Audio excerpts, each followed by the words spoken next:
Now, get ready to talk hockey. Streaming from the Oilers Live studio. Subscribe or follow today.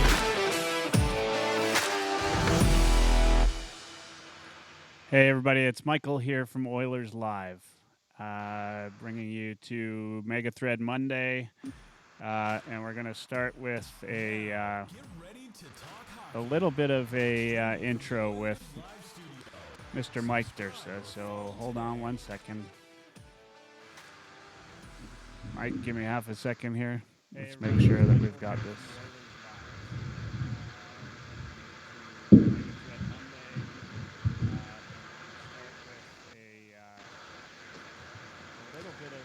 I've got some feedback going on, so just let me get rid of that.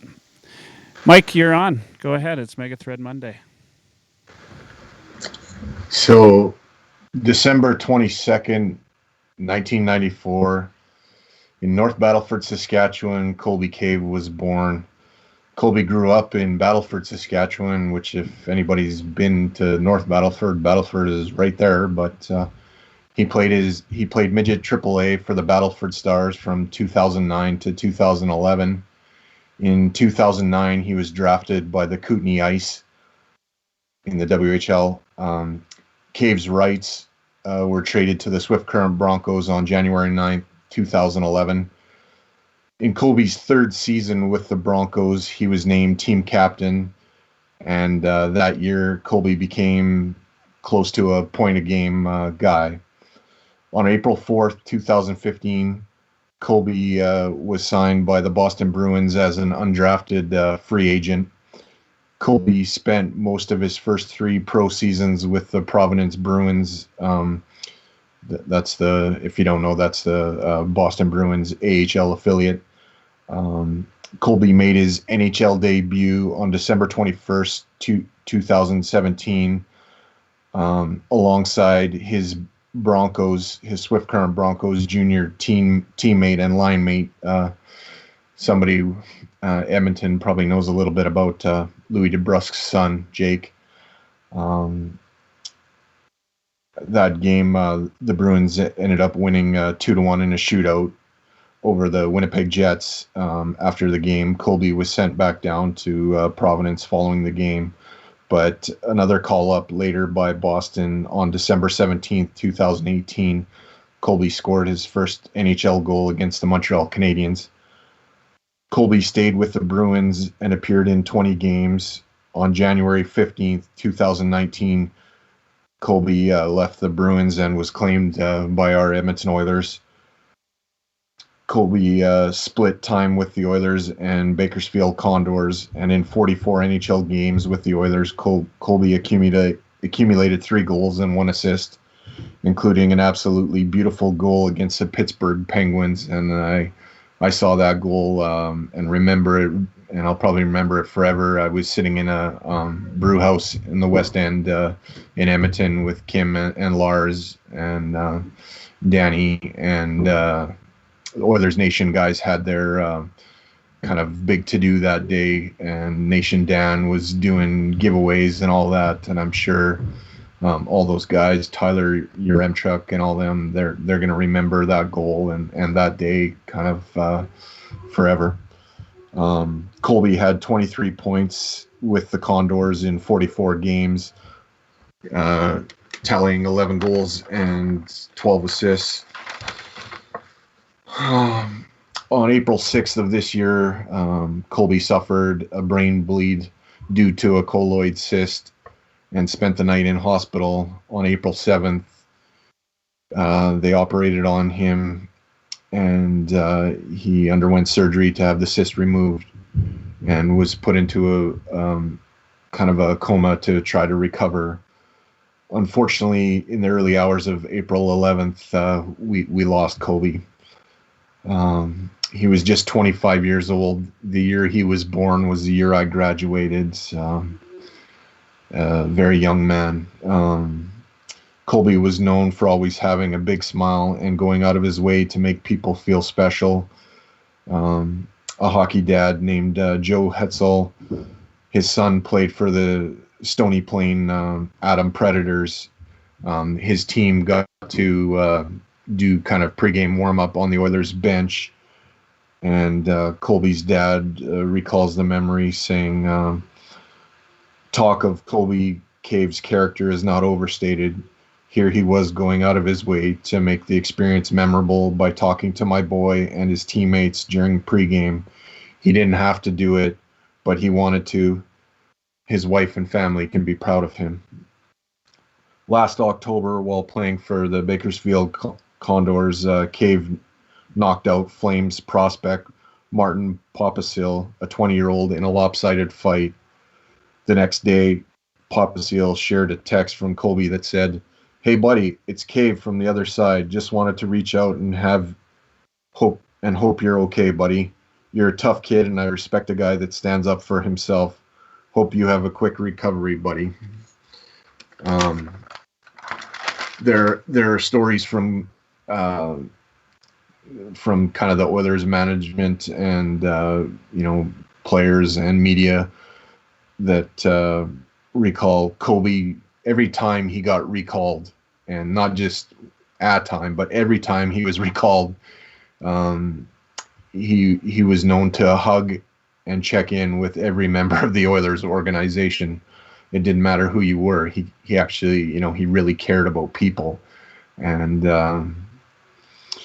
our thoughts and absolute deepest condolences go out to Colby's wife, Emily, and all of Colby's family and friends, as well as Colby's teammates on both the Condors and Oilers, and, even the guys he played with in Swift Current.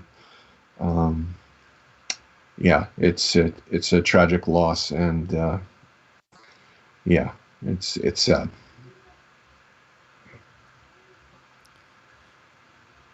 Thanks, Mike. There were a lot of things in there I didn't know about Colby Cave. I think if you're an Oilers fan and you've had a chance to watch teams, in the 90s, there were a lot of guys out there that were Colby Cave kind of players, right? Like guys that came out to play with a ton of heart. And, I think anytime you watched him play, you knew that he, was giving it his all, right? And for somebody, I think coming into the league the way that he got into the league, it shows a tremendous amount of character, but it takes a lot of effort and a lot of hard work, right? And obviously, it's not, it wasn't talent that people saw right away. He had to show them. And I think he did that. I think he, the tributes to this young kid, just continue to pour out. You see in Battleford's, his hometown, the long lineup of cars, and it's just, what a year, right? And to see and to just see how much his wife loves him, and just how devastated she is, and everybody that's had anything to do with him, you can't help but feel some pain that we lost somebody like this in the hockey world, and who was just a good individual. I mean, I love seeing the clips of him, signing autographs and, smiling and doing all those things that, 25 years old and getting a chance to play pro hockey, right? And he sure seemed to appreciate it, and I've got a lot of respect for that. That's the one thing it seems to be common, when people talk about him, is that he was a happy-go-lucky guy. He always had a smile on his face and had time for everybody. I heard a little story that the one time when he got called up, the happiest guy to see him was Darnell Nurse. And, it's got to be hard.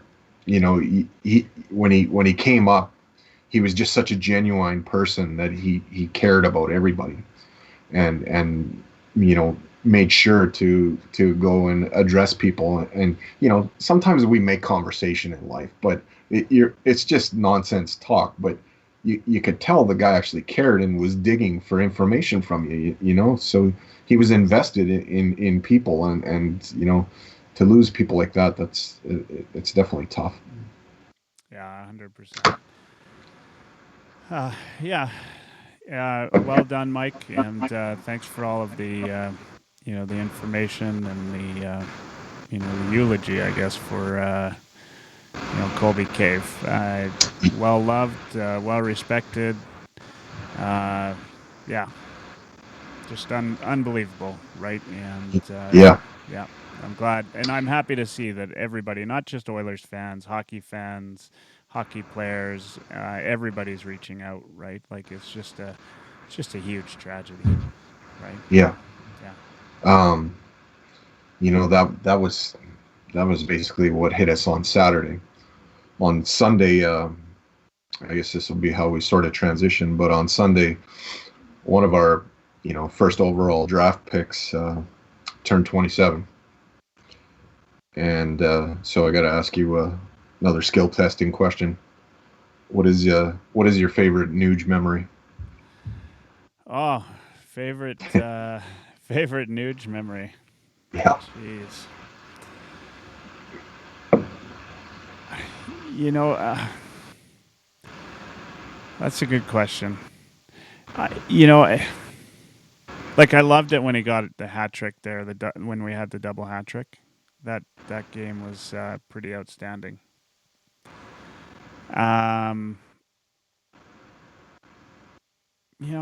I don't know that I have any in particular, and maybe I should because I'm a huge Nugent Hopkins fan.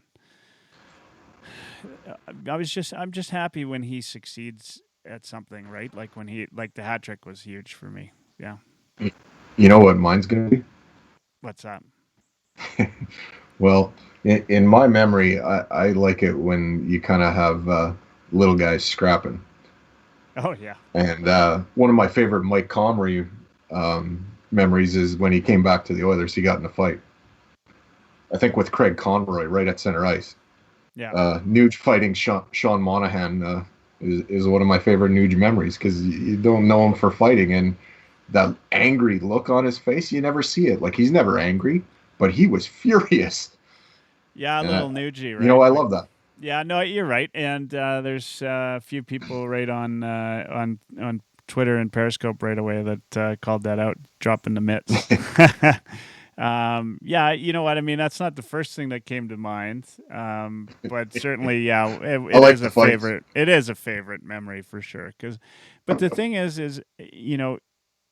when I think of Nugent Hopkins, I think of a player that like just like what Ryan Smith meant to the Oilers, right? You know what Gagne means to the Oilers, right? Like he's an Oiler, right? Like he is, Yeah, yeah. that's the Oilers Nation T-shirts keep Nuge forever, right? Like those come out because here's a guy that just he comes to play, gives you the same game night after night, and sometimes gets really shit on, right, by the organization and the coach and everybody else. Doesn't seem to get his due. But he's he just does what he does, right? And I love watching him play. And you know what, he's just kind of like a little. He looks so little out there too, right? It's kind of you kind of feel good for him because Hey, he's you're overcoming bringing the up a odds. good segue to my next question. Can you Okay. guess Nuge's weight? Oh, if I had to guess, I'd say in the 185 range. Am I right? you Is you he? are very warm. Am I? Yeah. What is Yeah, he? Yeah. 184 is what they list him Oh as. yeah. Yeah. I mean, he's and part of that is like I'm never surprised. Even the little guys in the NHL, way more than you think they do, right? Like they're all pretty solid, even the little ones, right? Yeah. He What? he did an interview with Biz Nasty, and if you look at his arms on him, he's been lifting some weights. Yeah, yeah. Well, I mean, that's some of those little guys are pretty ripped. Teeb says, "Does anyone remember him taking down Lidstrom?" Joe Buck on Facebook says, "Top five memory of Nuge for sure. Dropping the mitts." Yeah. Teebs also says he's got a Hemsky-like scoring touch, sneaking his way into the slot and silky shots hitting the net. I love his release, like the way he shoots the puck. Do you remember when he was first sort of on the power play? That's sneaky little shot off the half wall. He was on the where Connor typically is now. That's where he was, on the right side, and he had that little shot that you always got a rebound off of it. And I at that point in time, I thought that we were going to have the best power play in the league. It never turned out to be, but now that he's on the other side, I mean, he's fantastic, right? Like he's got a wicked shot. He doesn't get quite the outside of Edmonton, like he doesn't get as much credit as he's due. But I think any team, anybody that knows hockey would take him in a heartbeat for sure. You kind of probably already just answered this. You keep segueing for me. Yeah, What is your favorite part of Nuge's game?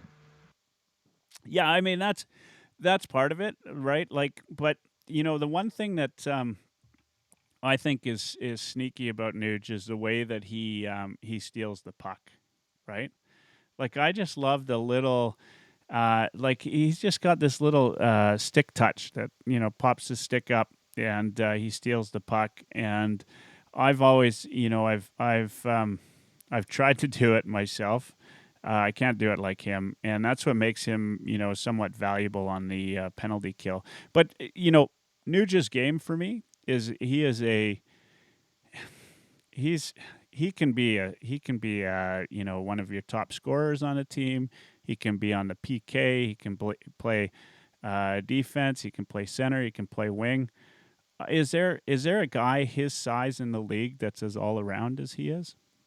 I mean, I'm sure there is, but he's outstanding. He's just an all around player. Yeah, there's two parts to Nuge that for me it's how responsible a player he is and his shot accuracy. That's the two attributes of his that I marvel at. That the guy can put the puck pretty much anywhere he wants. When he's inside the slot there, and he's just such a responsible two-way guy. He can play center. He can play left wing. He's versatile, and he never complains. And I was yeah. I was just about to ask you that. Like, have you ever seen the guy complain? I don't. I Yeah. don't think No. so. I mean, No. he's the Nuge, right? Yeah. Oh, So. you came really prepared today. You got Oh notes yeah, the whole deal. I did my homework today. So did you know that Ethan Bear is actually getting some Calder consideration? I didn't know that. I hadn't heard that. I think it's warranted. I don't think he deserves to win the Calder. I think there's a couple other rookies that are certainly better than him. Does he deserve consideration? 100%. Yeah, he's just been outstanding. He's one of the reasons that the Oilers are in the spot that they were in. Average time on the ice for him was 21:58 in 71 games played. He was fifth in rookie D scoring at 21, and 19 of those at 5-on-5. I think he had 106 block shots. Hughes and Cal Makar combined had 113. It's pretty clear Makar and Hughes are more dynamic offensively, but the fact Bear ranked even or beyond them in several defensive categories says the 22-year-old rookie will be an important piece for years to come. Now include him with Caleb Jones, another 22-year-old, and you have two great additions on our blue line. So, the other thing about Bear is I think that Makar and Hughes were both given more responsibility throughout the year, right? Like in terms of like if you're going down to points, etc., right? Like they were given more offensive responsibility on each of their respective teams. Makar because he showed so well in the playoffs and he deserves it, and Hughes, because I think the Canucks needed him there. Bear, Bear's fighting with the fact that you've got Larson on power play that's number one in the league, or not Larson, Clefbaum on a power play that's number one in the league, and you don't want to change that, right? But I think that given some time, you'll see Bear in positions that will make it. He'll make it, right? Like Joe on Facebook says Bear legit earned it on his own, and 100%. Yeah, and that's a big difference. We're talking about a guy that earned it earlier, Colby Cave, but Bear's another guy that's he's earned his spot, right? Like he had to show the talent to get there.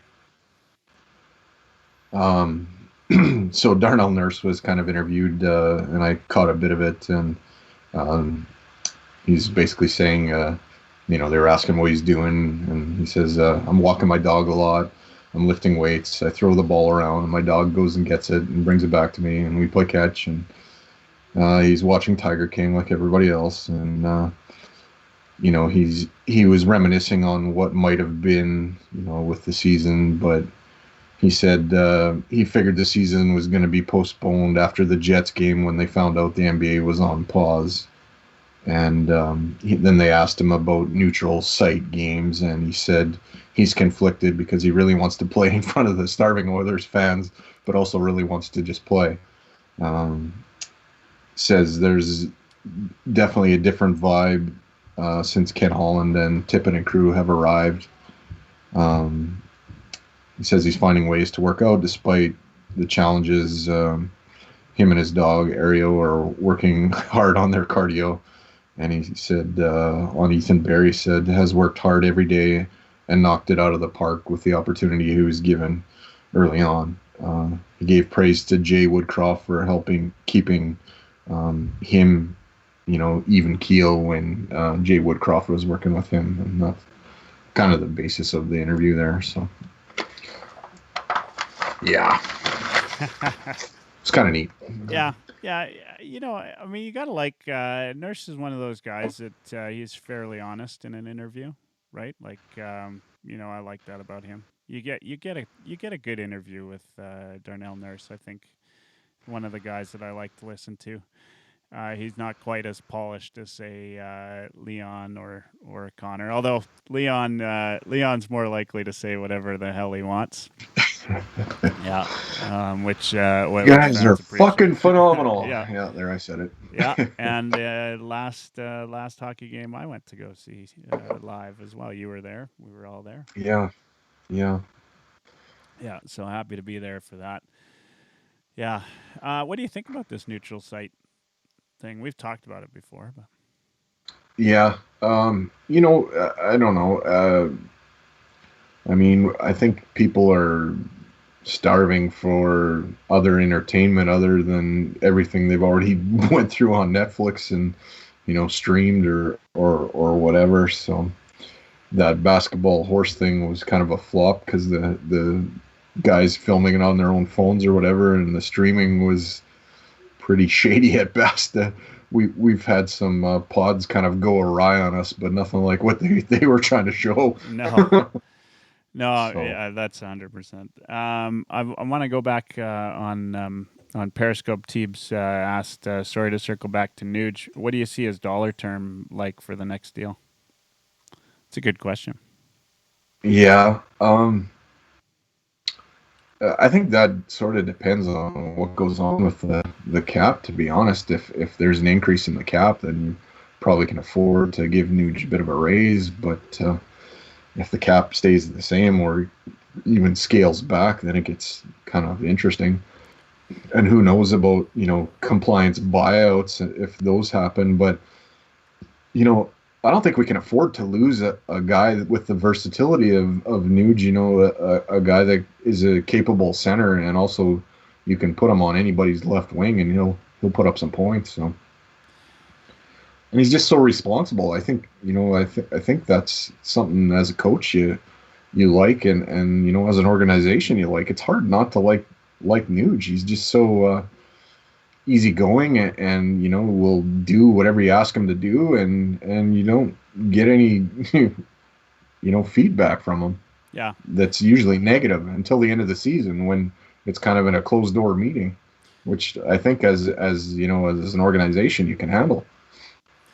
So 100%. I think that if I had to guess, it'll be it could even be long term, short, like a little bit lower than what he's being paid today, like a bit of a hometown discount for him to stick around, right? Hard to say. Like I think if assuming that the team does well over the next little while, then I think we could see him stick around and if Holland finds some way, or maybe there's some deals that are put in place, some with the new CBA that's coming up, or who knows, maybe there's some interesting ways they could fit him into the system as it sits right now. Right, the money that you would be paying Nuge is tied up in some other contracts, right? That you don't want it to be. Um, and I mean, he's worth every penny of $6 million. I'll tell you that. Yeah. Yeah, if there's compliance buyouts that happen, that does some things, and maybe you build his contract into like an incentive based, raises. Yeah, there's that possibility too, right? But I think my personal opinion would be that he stays with the team, right? Like that, Yeah, they'll find a way to get it done, and it might be, it'll be whatever works for the team. Like I think Nuge he's a Western kid too, right? Like, I mean, I don't think there's ever been any indication that he'd want to leave. I think he's the kind of guy that sticks around, signs one more contract, and then maybe, depending on what his success is with the Oilers, either stays forever with the Oilers or goes off somewhere to try to get some personal success, right, after his next contract. yeah, Sorry, you were going down a different topic. I pushed it back just because I wanted to answer Teeb's question there. no, Yeah. that's okay. We ran through some of my material because I wasn't sure how long the Kobe thing would take to go through, but yeah, I don't know if you saw Eric Ryba's Twitter, but apparently there was like a 15-kilometer lineup of vehicles waiting for the Cave family to go through. So Yeah, pretty amazing. Yeah, it was all over Twitter actually, not just Gryba's. I've been Yeah. to many times. I've been to the Battlefords. I've stayed in North Battleford a number of times. It's a very tight knit community. I know a few people from there as well. Very big hockey town. I remember playing hockey there, and really good people, Saskatchewan people, which make up about 50% of our province. So, they're they came out in droves. Everyone from fire trucks to the local hockey teams to just people who needed to be there, and it's like it's tragic, but at the same time, it's amazing. To just see how many people and how much of an impact he made. I think it's hard. It's hard for anybody to know how much of an impact they have on others until they're gone. And I'd be hopeful to think that some way, somehow, he sees that and knows that. So.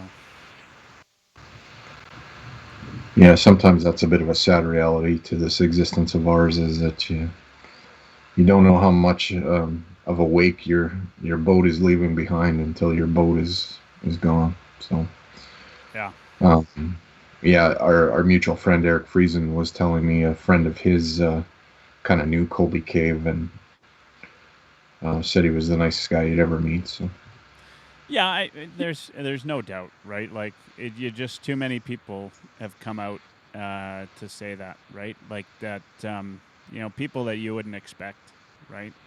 I mean, there's it's not the first time that a player has passed away, and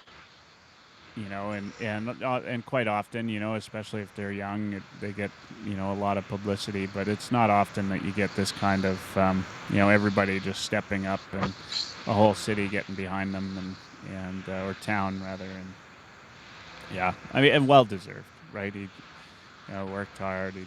He did everything that that as hockey fans and hockey people we would love to see, and yeah, and I like what I enjoyed watching him play, and that goal, absolutely phenomenal, right? What's Yeah. funny is. Well, not funny. Isn't that the same that other than Marchand put it top shelf, but he went down the same wing to score that overtime goal in '97 that was on just the other night, Yeah. and did that. Yeah. No, he busted down the right side, cut over to the left, and put it past Matt Murray. Yeah, It was a great goal. for a guy that went undrafted. You know how many Yeah. players there's a lot of players get drafted every year, right? And to go undrafted and make the league, that's a big deal. That is a huge deal. Like you don't that just means you haven't quit, right? No. Like, No. there's I mean, how easy would it be to throw in the towel after you go through kind of the draft existence and don't get picked by anybody, right? yeah, 100%. Yeah. Yeah, it's unbelievable. Just so much, right? Like so many things happening right now that oh, I yeah, I don't know where to begin. But hey, you know what? We're here, and I'm kind of bringing it back down. We need to let's talk about some uplifting stuff. You got anything? It's a little I got bit a harder today. couple chirps for Brett. They're Yeah. they're not as good. They're not as good as the one last week with the. I've seen better officiating in a Foot Locker, but I think that's the best one I've got so far. Well, so Luchansky's joining again tonight, 9:30 Yeah. for Rip the Ref. He says he's got a couple of stumpers for us that he's going to give us multiple choice tonight. Yeah, I saw that. That Yeah. might make it easier. I don't know. We'll see. We'll see. Yeah. So we'll get him on. That's actually coming up. That's 15 minutes from now. So I'm looking forward to that. I really I'll so just so that it's recorded, I'll say I don't have any more respect for the refs than I did before. Yeah, loop that, Luchansky. Yeah. And but no, I've really enjoyed this, getting to know getting to know some of these um, little little bits and pieces about officiating the game. Teeb says he's got some uplifting news. I found a place that's still selling Slurpees. Yeah. We Hey, got one in Grand Prairie, I think. is there a place in Grand Prairie? Oh Yeah. man, One, I think one Winks. Yeah. yeah. And somebody posted on Facebook, so of course everybody goes there. So the social distancing ain't working for that. Yeah, yeah. But That's crazy. Yeah, Slurpees, right? And yeah. there's some. It's funny because it seems like, and I don't know if we're just really connected right now or what it is, but there are a lot of amazingly good stories coming out as well. Like we're focused on the negative, which I just think seems, uh, you know, really easy to do sometimes. But there's a lot of great things. Uh, for instance, right? Like, I was telling you the other day, I've always been kind of a fitness guy, but I've really taken this time to like, double, triple down on my fitness level, and do that. And then, there's, some of the things that like people are just seem to be connecting more, right? Like you and I, we talk more. Where you seem to be playing games or doing family nights, that kind of thing, spending more time with your families, right? Like, I mean, we could dwell on a lot of the negatives, but there's a lot of good things. Bob says Hall of Fame players that were undrafted. Can you name a couple? Or you're not on, are you on Periscope? Are you seeing this? I'm just on Facebook right now. I Okay, have. don't look. Hall of Fame players that were undrafted. Do you know any? I wouldn't have guessed any of them, actually. In fact, I was sure that one of them on there. I'll give you one. One is the is Belfour, and I thought for some reason I thought he was drafted for sure, but Eddie Balfour. yeah. But think of some here. I could name guys that were drafted in the later rounds that did really well. Anybody from Detroit, and of course Zetterberg and Datsuk. Yeah. Messier, of course. Yeah. Joe Mullen, he's got in there. These are all from Stats Guy Bob the goalie. Oates, Belfour, Stashny, which surprises me. Cicerelli also surprises me. I used to love the North Stars were awful back in the glory days. Remember that? They'd come into town, they'd get like stomped like 13-2. I don't know if that's real, but I just remember they'd get killed. And like the Kings were awful then too. And those were the games that if you wanted to get tickets cheap, those were the games you'd go to. So I didn't grow up, we didn't have a lot of money. But my dad would take me to the odd hockey game. And typically I would see Detroit was awful, LA and Minnesota. I got to see all the rubbish teams. And I think Sam, the Brit, is rubbing off on me. I'm using the word rubbish. Rubbish. But yeah, so Cicerelli, when he was playing for Minnesota, was, that was kind of like, I remember, like, I was just a little kid, and I remember thinking he was really good. Anyway, that's that. The other guy, St. Louis. Martin St. Louis. Yeah. Looked good in a Tampa Bay Lightning uniform. Can't like a guy that ever put on the Flaming Sea. Although, it's to say. What do you, now keep your Flames love on the down low. Yeah. Now we've got Mike Smith, of course. Yeah. What's Yeah, I know it's your show, Mega Thread Monday. What's that? It's okay. Go ahead. Yeah. What to you is like the most surprising like trade partner that the Oilers have ever had? Like, is it? And I'm thinking like, remember the Smead trade, right? Like, and Steos and like some of these guys. Like anytime Calgary and Edmonton make a trade, Lucic for Neil, man. yeah, Lucic for Neil.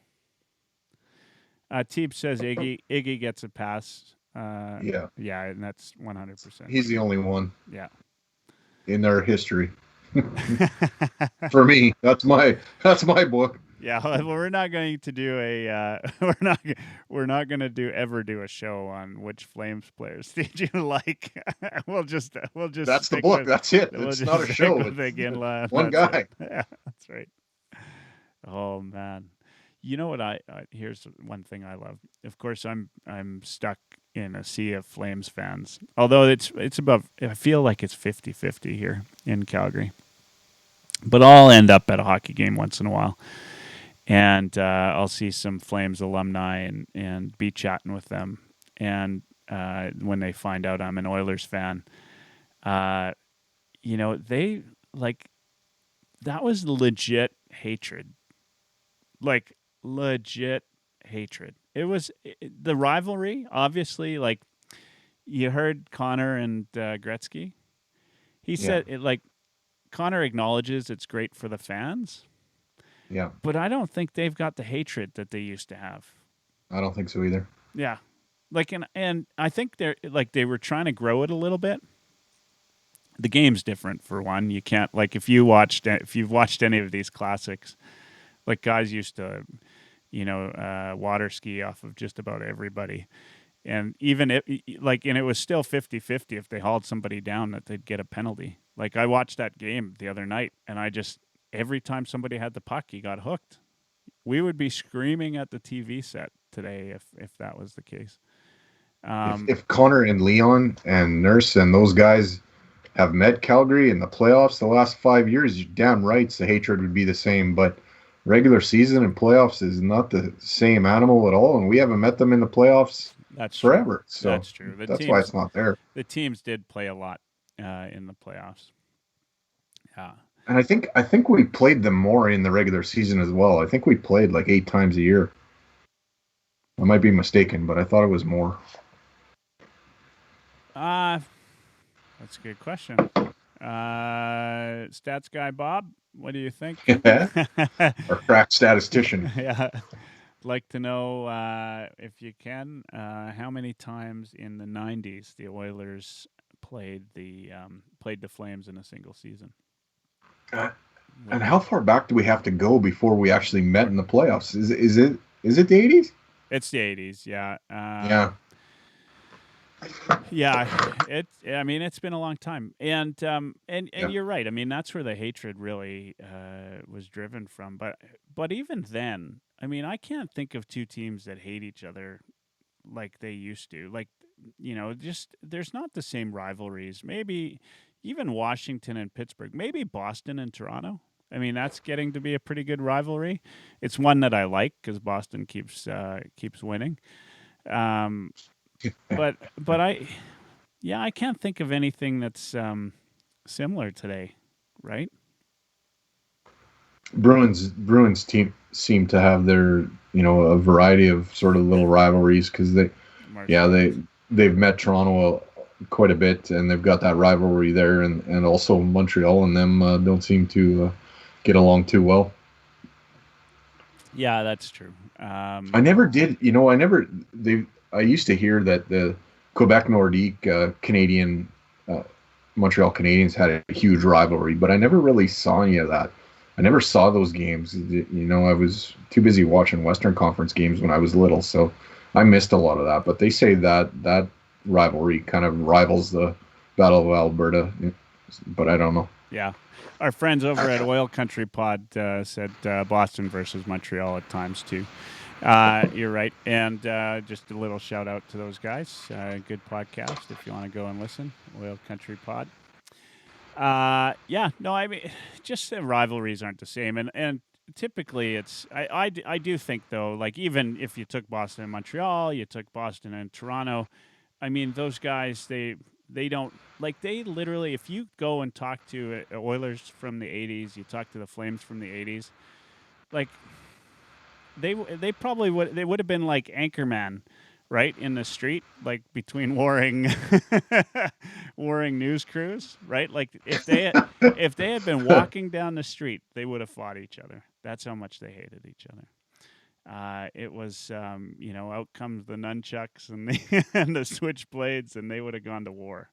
Like, I've heard like from sort of October to when their season's over, whether that was April or mid-June, if they were deep into the playoffs, not much happened between them. In the summer, July, August, if they were on the golf course together, they would, they wouldn't say anything bad, but they wouldn't really, hey, how's it going? There wasn't, it's not like now where guys will go for supper with the guy they played against, that night. There isn't that lovey-dovey, and I think a lot of sports are that way. I remember, I used to watch the NBA in the 90s and the Bulls Pistons. I mean, they hated each other.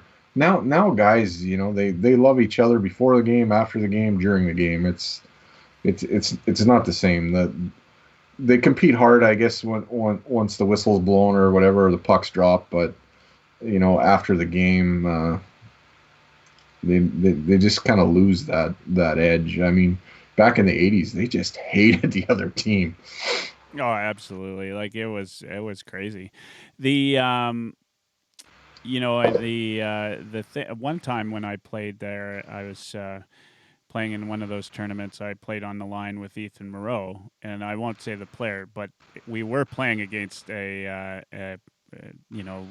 played against other alumni, but there was one player on another team, and Moreau started chirping him, And I said, "Oh yeah, I turned to him as we're on the bench. I said, "Oh yeah, you know him?" He says, "Yeah, I know him, but I fucking hate him." Right? And he says, "I'm not shitting you. Like I'm chirping for real on this one, right?"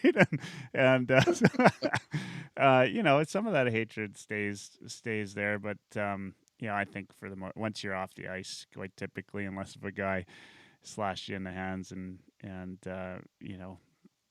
there's It's probably a funny. few guys that you It's fun. remember and hate forever. It's funny you bring that up because that one game I did play with Jim Poplinski and Glenn Anderson on the same team. They didn't talk to each other the whole time in the Yeah. dressing room. Not a big surprise. And No. Poplinski is he's a big personality, right? Like he's him and Anderson's got I've met him. He's still got a bit of a chip on his shoulder, which is earned, right? And Poplinski's a big personality. I could totally see those two not hitting it off. Stats guy Bob says the Oilers and Flames have met 5 times in the playoffs. Last time was in 7 games. Thanks, Mark. By the way, he says cool setup, very pro. Thank you, sir. And so 91 was the last time, and the Oilers took it in 7. I'm trying to remember that series. I don't. You know what? Did you watch that game the other night? The 1997 Game 7, Dallas You Edmonton. know, you know what? I didn't because I looked on Sportsnet and it wasn't on the guide, so I thought maybe because of the whole Colby Cave thing that they weren't going to air it, so I missed it. Yeah, I wasn't sure either, but I turned it on, and you know what was amazing is you look at that Dallas Stars team, and really cool. They had Andy Mogan net, which was quite neat. But they had Neuendijk, they had Medano, just who else? They had Matt Vichuk. They had guys that like everybody knows. Zubov, Yeah, Zubov. And Lednin. yeah, Lettinen. Teeb says Cujo, and honestly, like Curtis Joseph, he could play in today's game like the way he played that in that game. He was outstanding, like unbelievable. Like he really stole the game. But the other thing is, like I look at that Oilers team, for them to get even to 7 games against that Stars team, we had DeVries, we had McGillis, like DeVries. Brewer on that team that year? No, Brewer wasn't out there. Okay. Of course, we had Smitty, right? Dougie Waite was there. Jason Smith, or was it? No, Ryan Smith. Yeah, they called him actually in one part. They called him a young Ryan Smith. that, right? Yeah. That was before Jason Smith? It had to be. Jason Smith wasn't on the team. Was it? Mush. Mike Greer. Brian Marchment. No, Marchment wasn't there. Marchant. Or was that the series he got hurt? Where he cranked his head on the No, that door? was Colorado, I think. I remember that was one of the scariest injuries I have ever seen. Yeah. Like I couldn't even look at the. I thought he was dead. Yeah. I really did. I thought he was dead. That was unbelievable. Yeah. Wasn't that scary? Like that was it was the penalty box, right? Did he hit? Yeah. He came out of the bench and Luke Richardson, maybe. Luke Richardson was on the team. Yeah. I mean, Cujo was a rock, though. Like, he was unbelievable. You saw a little bit of, Stats guy Bob says the Stars had 4 Hall of Famers on that team. Guy Carbonneau. How could I forget? I mean, Was Brett Hull there then that year too? Hull wasn't there. It was, or was that later? Like you look at that Stars team, and there's no way, absolutely no way, the Oilers should have won that series. Like if you put them side by side, they won that series on guts, Mike. Yeah, guts and Cujo. I mean, he was that guts and goaltending. Yeah, like he saved a breakaway in the overtime. Yeah, that was outstanding. And there were a couple where, and I say that because when I look at, I do think that the game is played a lot different now. Like just sticks, like you notice in the stick technology is even better now than it was in '97. The skates, um, just yeah, like, and so I really think that it's harder now to be a goalie than it was back then, right? Yeah. Darian Hatcher all night Oh yeah, long giving you Hatcher. the business. Oh man, like I am not lying to you. Like I don't know. Kerry Fraser was the ref in that game. I do. This goes back to my hooking thing. Like I was watching every time somebody got the puck, like they were hooking them, and then and they're like water skiing off, like everybody. Like you couldn't get mad at and he called, and Kerry Fraser called a hooking penalty against Raymond for the Stars in the first period. And you know what? I don't know how you. We're gonna have to ask Luchansky how you would have ref that. Like what was the he probably wouldn't know, but like how could you figure out? Oh, speaking of which, we're 3 minutes in to rip the ref. I'm getting a little carried away on this. That's all right. Oilers Stars will do that. Yeah. All right. We played them every year for a century there, didn't we? We did play them every year for a century. I am going to add in Mr. Brett Luchansky, and let's get him added in here to the. We're calling Mr. Luchansky. Answer your phone. Answer your Skype. You there, there sir? he is. Look at that pretty little fellow there. Whoa. Video. Turn it off. Turn it up. I'm just kidding. My picture from this week was way better. Oh, man. I've got you and Dursa on the same screen, but I do have I got a special screen that I made up just for you. Just for you, sir. But it's going to take me a little bit to get it going. We got to send him some glasses so we can play the part a little better, Hey, you know what? Get your hand off of the camera. All right, we got to do the intro. Hold on. This is my chance to dance a little bit for everybody.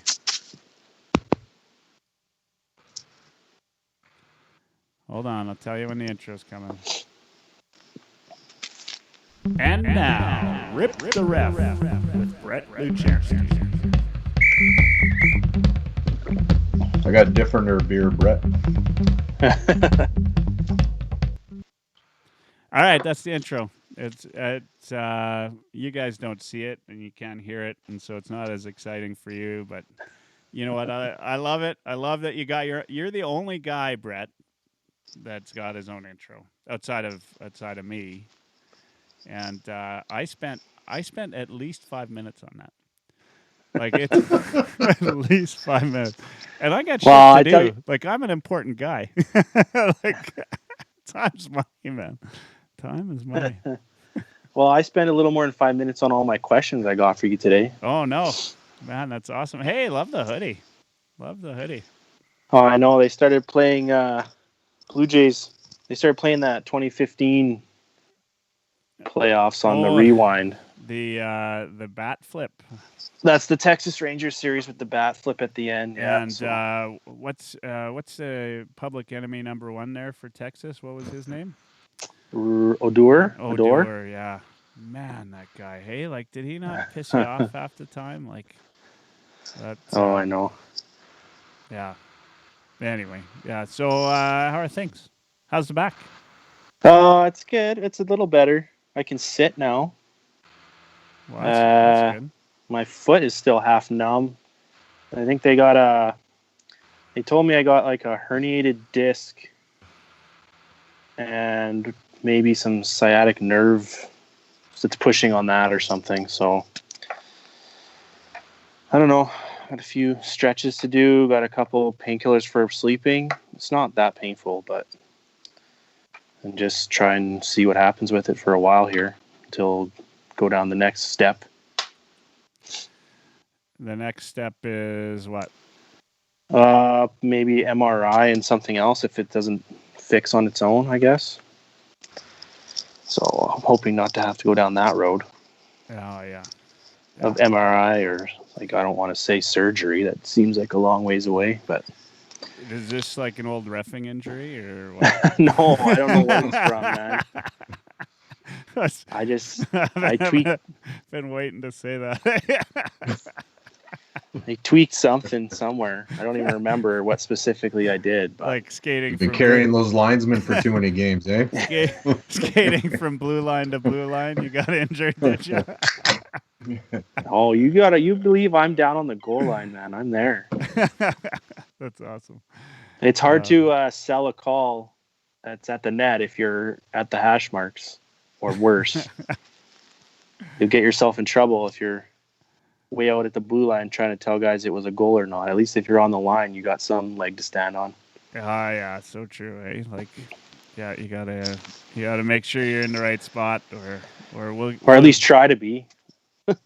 Or we'll let you right? know. We'll let you know. Well, exactly. At least give the effort to try to get there. So you got some questions for us, eh? Yeah, I got 7 if you 7 want. I put some multiple choice on these ones though. So you guys all right. make it a little easier. This first one is like probably very, very common. Okay, first off, I want you. I have adjusted things on the big board, on the video. Brett, you probably can't go on there, but now you have your own little spot. You're no longer sitting beside Dursa on the screen anymore, and you've got your own little video area, your own little name tag underneath you. So when people look, they see Brett Luchansky, and they're like, "That's the guy. That's the guy that called back the goal." I know that guy. All right, so back to you got okay. Got some stuff. So the first one is Rule 2.5. Joe Buck, by the way, do you know Joe Buck? Do you know Joe Buck? No. He's on Facebook. He says, "Boo, Surveyor Brett." Oh, maybe from Twitter. I don't know. If I saw his picture, maybe I'd know. Yeah, you probably would. I probably not would. Not the Joe Buck that calls games for Fox. Well, so at first I thought you were asking me if I've heard of Joe Buck, but that's not the right one. Bob does say this is getting more professional by the minute. And you are right. You are right. It goes like the thing is, Bob. I just got to say this for the people listening: is you get a ref on the program, and you got to up your game a little bit, right? Like otherwise, it's just trouble all around. All right. Okay. So back to Rip the Ref here with Brett Luchansky. This is what we should call this SRD, standing ref decision. Is that what it stands for? State the ref's decision. So the SRD segment of our Rip the Ref segment. All right, okay, I'm ready. Yeah, are you ready, Mike? Who's answering first?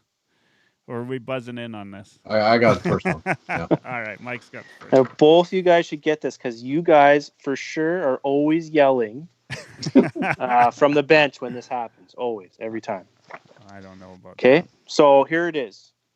And I'm going to call Oilerslive. I'll call you Mike. I'll call Dursa. All right. So Mike has the puck behind his net. He's got tons of time. There's no one forechecking him. He should be able to just grab it, do a nice breakout.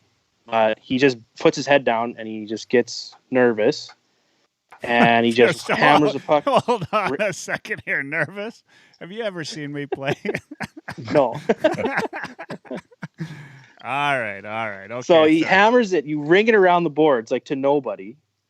And your team is doing a line change at their bench. And there's one guy who's on.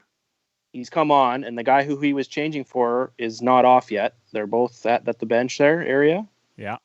So you run around the boards. The puck hits your guys in the skates and bounces off their skates and out into the open area of the ice. Okay, so clear on that? Yeah. So, okay, I got A, B, and C. A is too many men, bench minor. B is no whistle, play on. And C is whistle, but no penalty. C. Sorry, I buzzed in. I'm on C. Yeah, I'm going too many. No, there's two of you and there's three answers and you're both wrong. What the hell? What? Jeez. Bloody refs. Bloody refs. That's classic. Oh my goodness. By the way, Joe Buck is Commish Joe. Commish Okay. Joe. Yeah, the guy with the beard. The guy with Yeah. the guy The with guy with the beard. Okay. Guy with the beard. Yeah. That's just about Yeah. just about everybody right now, right? Like, Yeah. show me a guy The guy with without the beard before COVID-19. before COVID-19. Yeah. So yeah, you Pre-COVID guys are beard. both wrong. It's no whistle, no penalty. The play just continues. Ah, okay. So in the Lazy key, officiating. That's the right, key that's part, right. the key part of this sentence or this situation is, you shot it on the play. It doesn't matter who shoots it. It could have been Dursa's team, could have been Mike's team. Yeah. You shoot it into a group of players at the bench, and it bounces off them, but nobody plays it. No one intentionally plays the puck, their stick, their skate, or makes a play on a player. Yeah. It's nothing. Just hits them. Nothing. It just bounced off them, right? Like Yeah, it just accidentally went off their skates. It's nothing. And so this is one where anytime there's that group of players at the bench changing and the puck goes in the feet, everyone on the other team yells for too many men. But it's not. Not me. I wouldn't yell. If someone I'm if sure a guy I have yelled. comes in the into past, his yeah. skates and he looks down and sees it and shoots it away, and there's still too many guys on the ice, well then yeah, it is. Then that's too many men. Okay, I'll mark that one down. All right. 0 for right. 2. Oh, I'm Two guys sad. wrong. 0 for 2. We're getting double. Two guys double wrong. booked here. All right. Okay, next one. Oh, this is a one that I remember. This one is always on the test. Rule 9.7.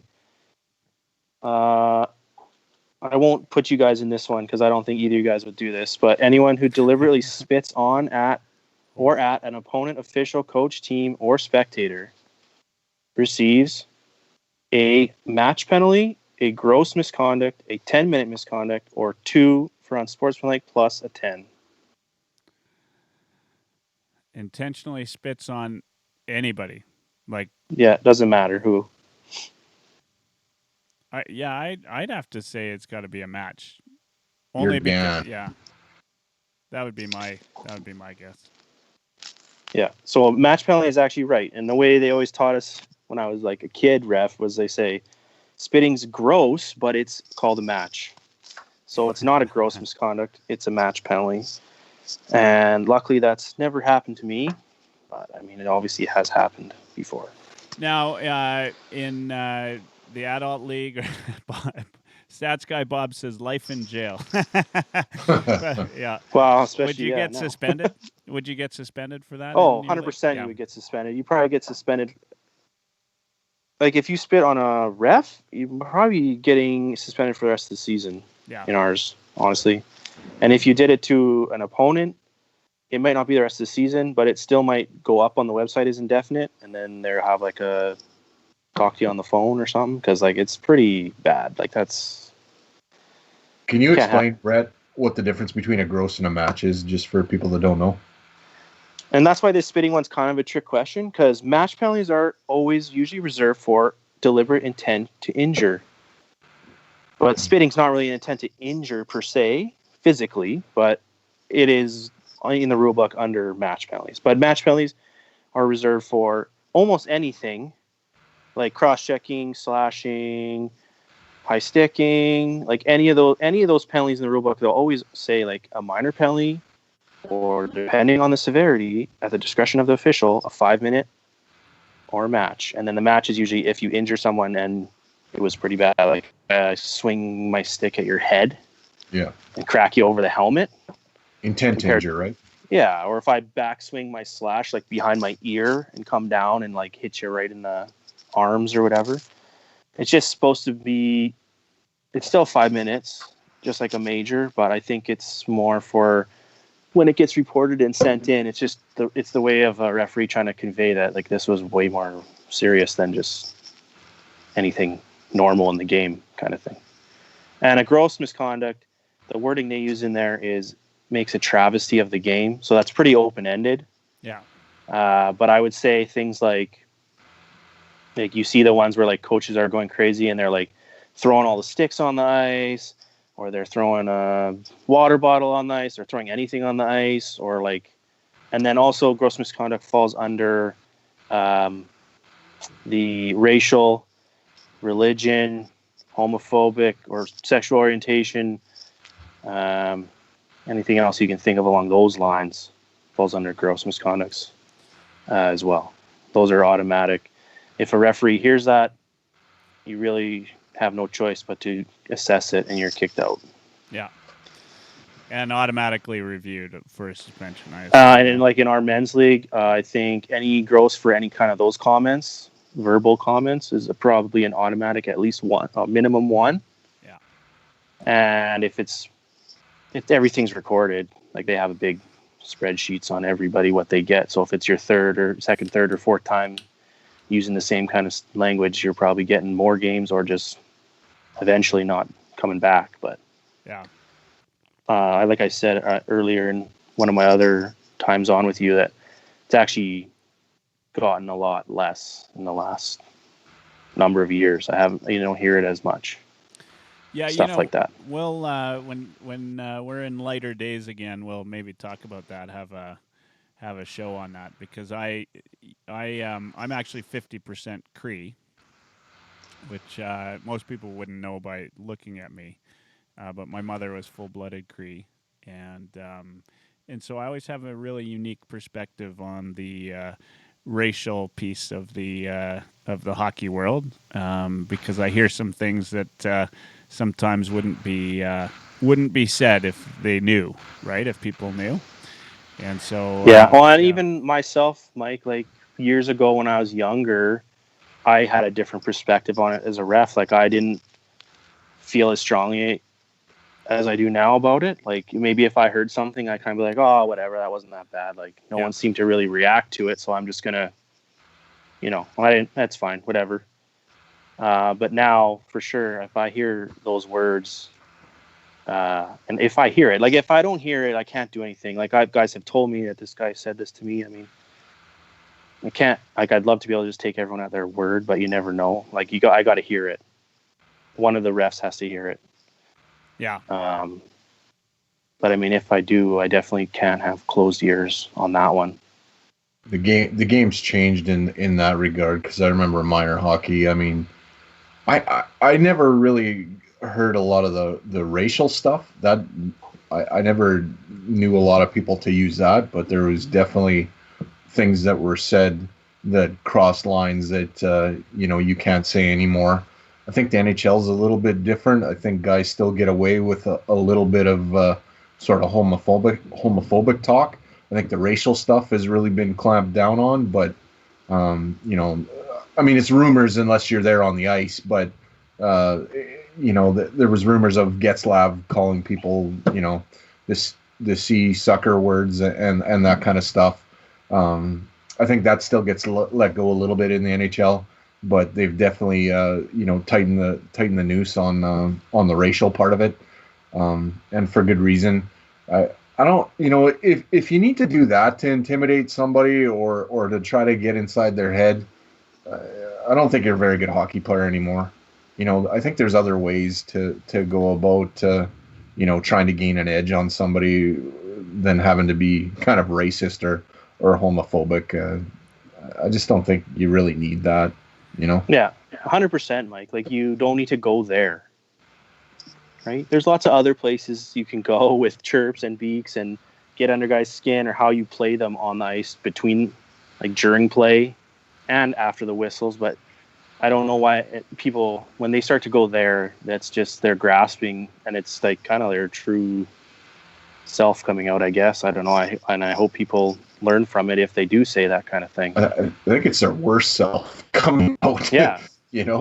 I like guys that chirp, but there's a humor to it. Like, like when it's funny, that stuff isn't funny anymore. It's exactly. It's offside. And you know what? It probably does more to motivate the other person than it does you. Well, and like you're saying about Mike there, you don't know what other people's situation is. No, yeah. You don't. You can't tell someone's sexual orientation by looking at them, and so you might not even be saying it to that person. I'm saying, like, you're saying it to me, and my teammate is beside me, and it's actually him that's going to, listen to that or hear that. And it's just not what we want in all of hockey, and especially in rec hockey. Rec hockey is supposed to be everyone can come play, whatever level you are. Hopefully you can find a division to play in. You shouldn't have to worry about facing any of that. Do you feel like as an official of the game, do you feel it's your do you feel a certain responsibility to keep that out of the game? Like, is that important to you, or does it really cross your mind? I mean, there's no right or wrong answer. I'm just curious, like, because you are an important part of the direction that a game heads, right? And so, do you see that as, something that you're involved in? Well, yeah, I do. I'm there to try to enforce and call all these rules, and there's a lot of them. But this one, definitely, and like I said, as I've grown older, I'm definitely more aware of it and how it affects people. Like when I was a kid and when we were all kids, it was a little different, but now for sure. And like I said, if I hear it, I'll assess my penalty and I'll get you out, and I have to write an email, and then it's up to our league to deal with it. And I know they do deal with it because I can go check the suspensions page later and see what guys got, and that's usually one or more. So I'm glad that it's not just the game you're in, but even the next game. So hopefully it's a deterrent. You bring up something they back you up. Yeah. Well, so you bring up something that's kind of interesting. Have you ever been in a case with the league where they didn't necessarily provide the suspension that you thought was warranted? Where you were, like we were talking about, of course, what's his name for the Flames there when he hit the official. I mean, it seemed after that, it did seem like the Flames were, the officials were pissed off with the Flames for almost a year. Yeah, the Weidman, yeah. Has that ever kind of happened to you where you've had something kind of where and it's tough, right? Because as an official, obviously you're trying to stay as objective as possible, but it's like a guy that the numbers of the guys that are always causing the trouble. I imagine it's hard not to call them for something stupid when they get out on the ice and it's always the same guy, right? Has that ever happened with teams though, where? Well, my league that I work now, it's the only men's league I've ever worked in. Yeah. The CCRHL. I think they do a really good job of holding guys accountable for supplemental discipline. Yeah. And it's hard. I mean, and I know players, they probably wouldn't agree. Some guys got suspended for too many games, or the other guy that did this to them didn't get enough. I mean, it's really hard for the guy who has to decide. He gets 2 emails one from each ref, and that's it. He doesn't have video. He doesn't have anything. He just has how you describe it in your email. And he can look up the history of the player, and that's about it. So I do feel like they do a good job. And then back in minor hockey and stuff, like we never knew what guys got, really. Oh, yeah. And you never did. Like in a big city like Edmonton, like a big center like Edmonton, like you're doing, at the height of my reffing, I was refereeing in Bantam double, triple, Ram double, triple, midget double. Like I was probably refereeing in 6 or 7 leagues in A program and federation. So like I'm not seeing the same teams over and over. Like if I'm reffing in a smaller community, like you're going to know that guy should have been suspended for more. Why is he out here? Whereas like I'll see a team and then I won't see that team again for I don't know how long, how many games in between that they play. So I don't know. There's no like public forum or website to go see what people get. And so you just don't really know. Yeah. You just hand in your game sheet write up or whatever, and then that's it. But yeah, you do like even in rec league, like you do get to know teams.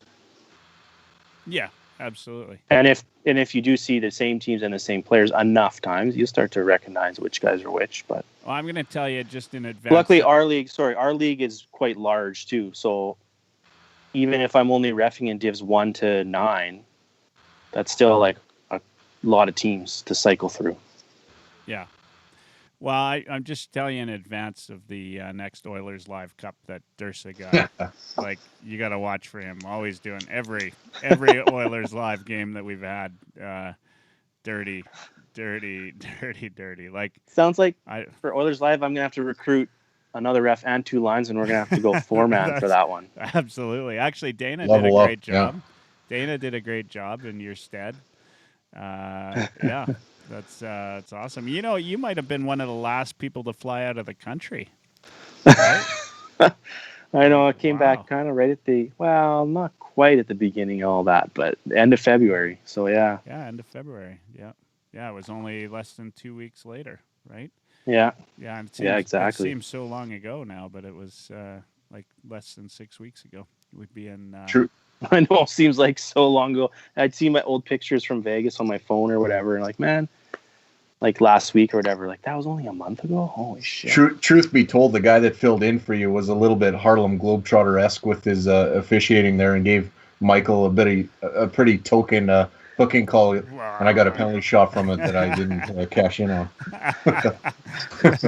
Well, I'll just give you a disclaimer. I don't know either of those guys. I just said on Twitter, "Can anyone help me out with this?" So I'm not vouching for anyone. He did. You know what? He did great. He did great, and you know, we'll made it fun. We'll likely have Hunter out again. Bob says he's available next time as well. Hopefully, we got no more. You can make it, Bob, next time. That'd be fun.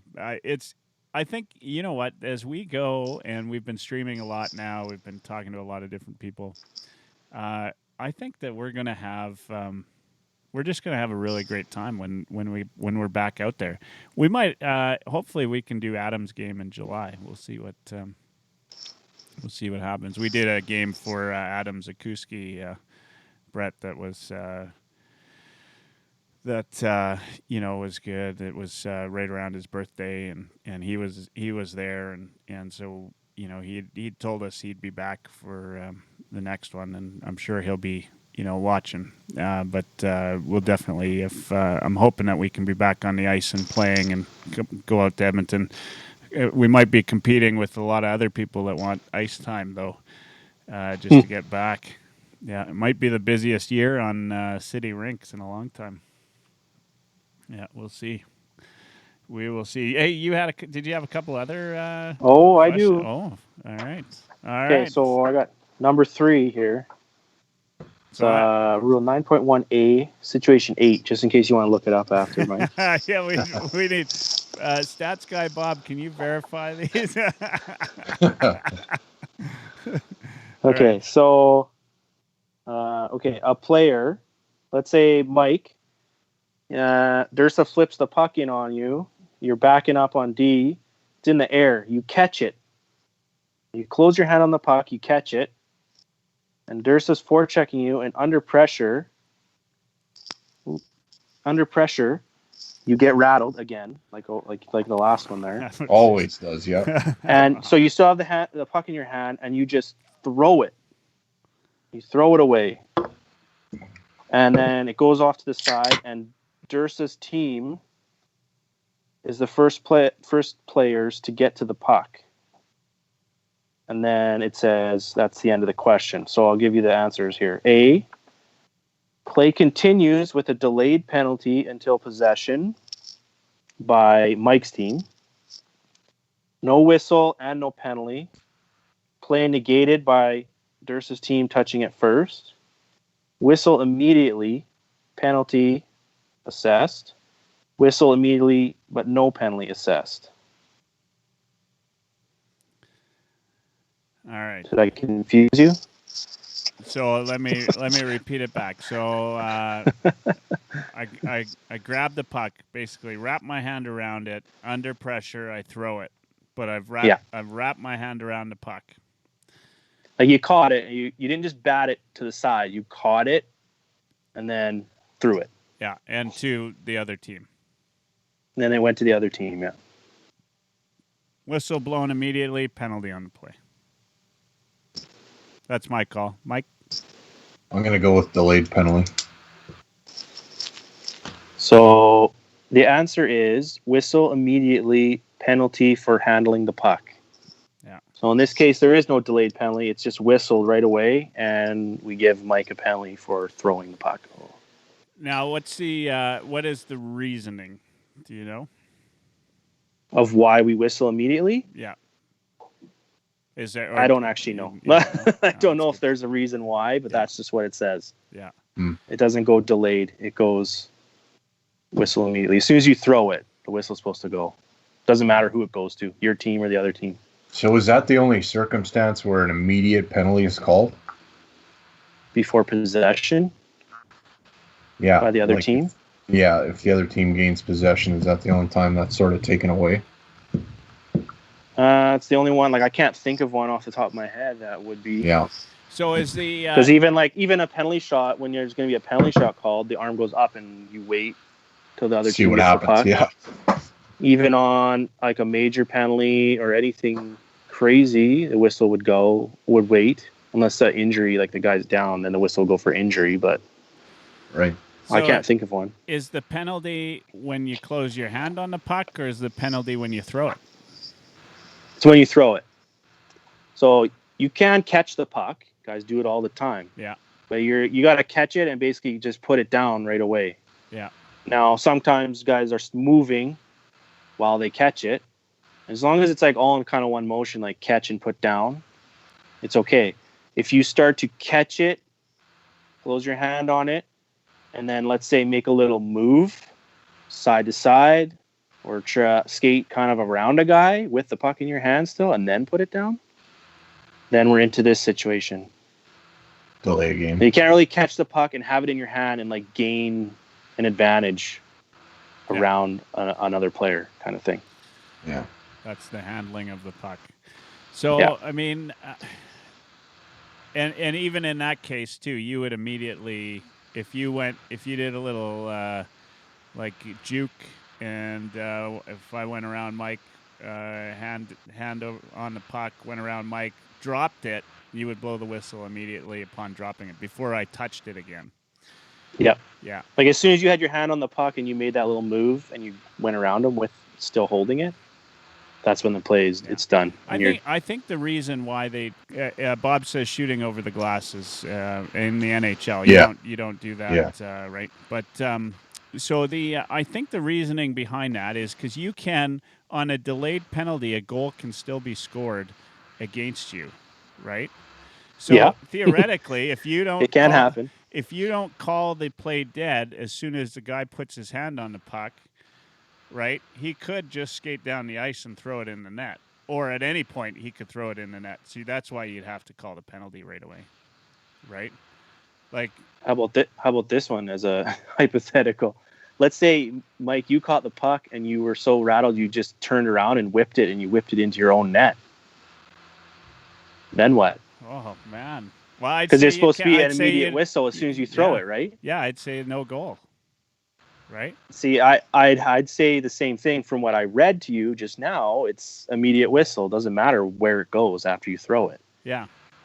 I'd have to double check to see if maybe there's another situation in that same area of the book that specifically talks about that. But if it doesn't, then I'd have to go with what we said. Yeah, I mean that's, I think the reasoning would be though for the. Not so much in your own net, but into the opposition net, right? Is that if you threw it, because if you're going to throw the puck, you might as well throw it at the net, right?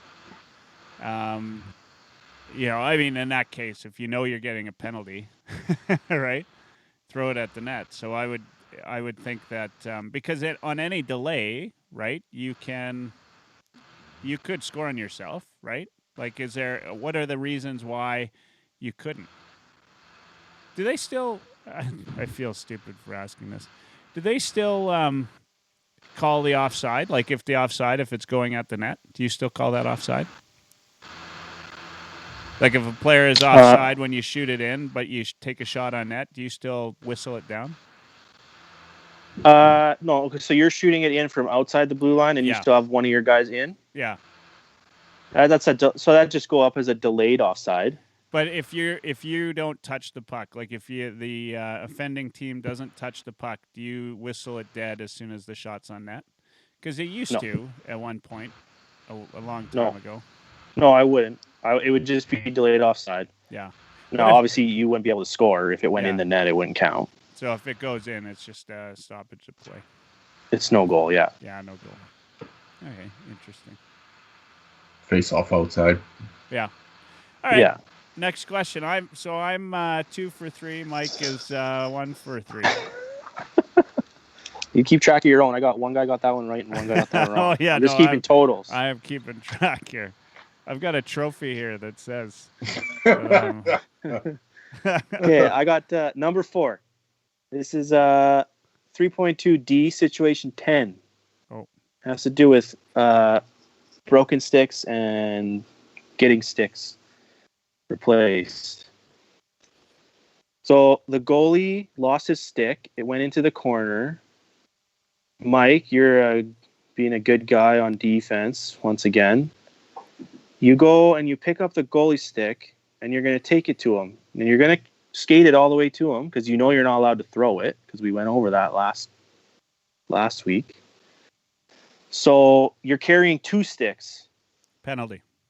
And you've started. Okay, well, just wait. You're holding 2 sticks. Okay. Yeah. The puck is not by you. You're just in the corner with 2 sticks. So you start skating towards the goalie, and you're going towards the goalie, and now the play is kind of coming around that side in that corner, and you decide to get involved in the play. You drop the goalie stick, and you participate in the play. Okay? Oh. That's the end of the question. Now, A, no whistle, no penalty.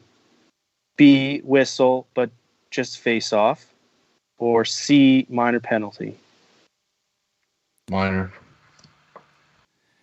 Yeah, I thought that it was a penalty if you picked up 2 sticks at any point. But maybe Goalie's got to go get his own stick. Yeah, I think you could give him yours. Yeah. For sure. Well, I know that. But you can go play with his, but you can't have 2. Interesting. Yeah, that's my guess. I just say minor penalty. So you're right. It's a minor penalty, but kind of not for what you're saying. Not for the right reason. So you can go pick up and have 2 sticks, goalie and player, and take it to the goalie and not throw it and go and hand it to him and not become involved in the play, and you're fine. But it says, once a player commits to bringing the goalie stick to the goalie, you must follow through on the commitment all the way to the net. So you're not going to pick it up. Oh, no, I'm going to go play in the corner. Oh, okay, I cleared the puck. Wait, no, I'm going to pick it up and carry it a little farther. Oh, no, drop it. Now I'm going to play again. Once you're sort of involved in the play, then you have to have just 1 stick, right? Becomes sort of illegal equipment, right? Well, true. You definitely can't be involved in the play with 2 sticks, 100%. Yeah. But even in this one, you did drop the 1 stick and then play with your own. Right. But what this is saying is once you decide you're going to be the shuttle to bring that goalie stick to the goalie, you got to go there and give it to him. You're not going to be picking it up and dropping it and playing and going back and forth. Yeah. Okay, that makes sense. So that's kind of a trick one because you'd think, well, he dropped it and he just played with 1 stick, he's fine. But according to the rule, so maybe that's why you never see a player go and retrieve a goalie stick. They always leave that up to the goalie. Yeah, or they'll just hand him his, which they can. Like a goalie can use a player's stick if he needs to. Yeah, right. Just like you can hand player sticks between guys. Like the defenseman lost his stick, so the forward gives him one. You can do that as many times as you want. As long as you're not throwing it, guys can switch their sticks as many times as they want. But yeah, you definitely can never participate in any play with 2 sticks. And a player can't use a goalie stick as his only stick as well. That's not allowed. Yeah. Yeah, well, that makes sense. Now, what if the player gives away his stick and then grabs the goalie stick after to bring it over, is that a penalty? Like if he doesn't have his own stick? Okay, so you gave your stick to the goalie while the player was in your zone. Yeah. Then the play left your zone. You went to the corner, grabbed it for your goalie, skated it to him, and then you guys traded back to normal again? Yeah. Yeah, that's totally fine. Yeah? All right. Yeah, as long as you skate it all the way there and don't throw it. So, last week we were talking about how if you throw a stick to a guy, yeah, it's supposed to be 2 minutes for throwing it and 2 minutes to the other guy for picking it up. Yeah. So what it made me think of was, that it's like on all the highlights of like plays of the year, it's like the Austin Matthews. He's like curling back, and he like flicks the guy's stick, and it like pops right up and into the guy's hands. You seen that one? Yeah. And so that's supposed to be a penalty. You're not allowed to do that. Even if it's not with your hands. Yeah. You can't shoot or throw a stick to anyone. That's garbage. That is garbage. I will not. I am going to troll everybody that posts that video now. It's absolute garbage. If I needed more reasons not to like the guy. Oh, I know. Those Leafs, they're just always rule breaking. Did they call it on that play? I don't think they did. No, they didn't. They didn't. But I mean, it was like kind of not near the play, so I mean, maybe it wasn't seen. Like, who knows, right? Yeah. Or maybe they just decided not to do anything about it, which wouldn't surprise anyone, would it? No, no, not at all. They'd call Connor. They called Connor. They would call Connor on that for sure. The worst. So unrelated to SRD. What is the number one worst call you've ever seen on Connor McDavid, or not called? Called or not called? Worst McDavid. Worst SRD that you ever. Oh man, I don't know. I'm sure you guys could give me some. To me, it's got to be the one where he got the goaltender interference on the same game where he said, "Is that one in, ref?" or whatever he said. Oh, check upstairs. Check upstairs. Check upstairs. Yeah. I don't remember that goaltender interference specifically. Like, I can't remember the situation behind it, but I do remember the check upstairs. He was going to the net, and in going to the net, he tapped the goalie, but scored the goal, right? Like, it was, I mean, I think that the rule is probably different than in minor hockey. But it certainly, we've seen it a million times, that kind of a play, and they don't call it goaltender interference, but they went upstairs and they called him for, I don't remember exactly, like, pushing the goalie. Like, I don't think he really touched the goalie on the play, which was, we don't see him very animated with the refs at all. And no, he's pretty good. He's been trained like from a kid. He's a robot almost. Like, he doesn't go crazy. Yeah. Even though he's the one getting obstructed and held and hooked the whole time. Unbelievable. Although you can't feel too bad for him after watching those old time games, right? Like, those guys. Oh, I know. I heard you talking about that, Mike. Well, that 97. I watched that too. Oh, that third period and overtime, like, oh my god. How many penalty minutes would you have given Darian Hatcher and Craig Ludwig over the course of that series? Like, I must have seen, even just in that, like, the last 10 minutes of the third and the overtime, like, I don't even know how many. Like you were saying, Mike, like, every time someone gets the puck, they're just, the stick's like, or that cross checks, or like the stick is in the stomach, turned around, and like just buried in there. Oh. And just nothing. Like, so I guess, like, Kerry you're just not Fraser calling anything, made a hooking call that game, by the way.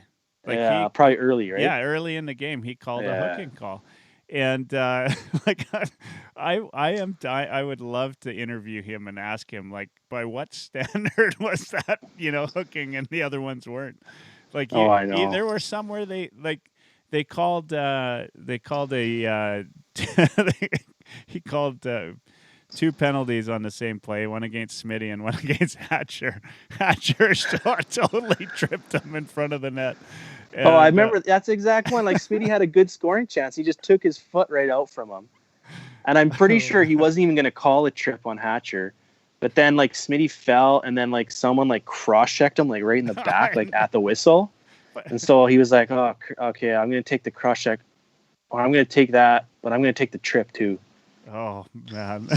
Like, he wasn't even going to take that trip, and then some. One of the reasons I like one of the reasons I actually like Jerome McGinley is because I think that year that the Flames actually went to the Cup, every round, McGinley would fight the team that they were playing against, like, best player pretty much, and he beat the living shit out of Hatcher. Oh, And yeah. every punch that Jerome landed on Hatcher, I was cheering for all the thousands of cross checks Smitty took to the back. Yeah. That didn't get called. Oh, it was crazy. I don't know. Anyway, I can't imagine. And Kerry Fraser is one of my favorites, but how you I don't know. Like they literally had to have been instructed to put the whistle away in those games. Like they had. Well, I mean, it was just like how they called games back then, even just normal games, right? Yeah. The standard was way looser, and then in the playoffs it became even looser, and then like when you're getting in a tie game in the third period or overtime, it's like basically I don't know what you got to do to earn or get a power play against your team. Like unbelievable. Craig Simpson's career was cut short because of back problems. I don't know how Ryan Smith escaped like his career without having major back problems. Like he took, I want to say thousands of cross checks across the lower back. He must have had like special pads, hey, like special shoulder pads or pants that had like extra stuff in there. Because his lower back, he would always get cross checked there. Yeah, you could have those. Like we used to wear the kidney pads in lacrosse. I wouldn't doubt that they wore something very similar. They weren't. I've never thought about wearing them for hockey, but playing lacrosse, I wore them pretty much my whole career. And those, I mean, of course, you get in playing field. I mean, you get those long sticks slashing you, and they're not.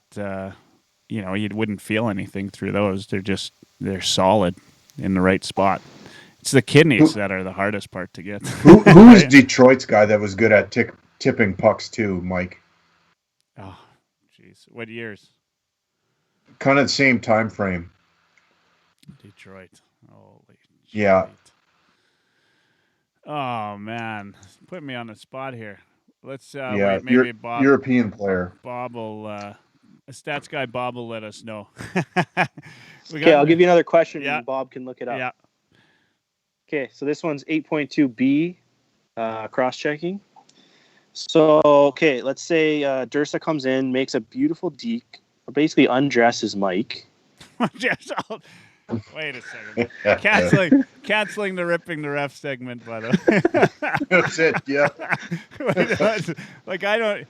You realize now from here on, the rest of the question, I probably won't even hear it. I'm like, let's just say Dursa does like the McDavid to the Morgan Riley move around Mike. Wow. All three people in the stands actually look up from their phone and they're like, oh, shit. Whoa, it's a sellout.